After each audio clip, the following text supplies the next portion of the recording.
Friend, আপনাদের গুরুজনদেরকে নমস্কার জানাই। তো ফ্রেন্ড, মানুষের অধঃপতনের 4টি কারণ আছে। সেই 4টি কারণ আমি বলছি। ক্রোধ, 1 নম্বর হচ্ছে ক্রোধ।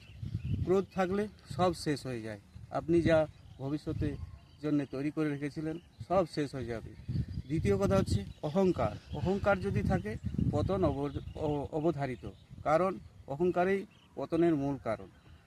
আর অত্যধিক 3 নম্বর হচ্ছে লোভ। লোভ করা চলবে না। আজ ধরুন একটা বাড়ি বানানো, কালকে একটা বানাবো, আরও বানাবো, এরকম করলে লোভ হচ্ছে। কারণ নিজের শরীরের প্রতি যত্ন না নিয়ে লোভের প্রতি যত্ন নিচ্ছি, এতে আমাদের অহংকার হয়। আর চতুর্থ কারণ হচ্ছে ভগবানকে না মানা।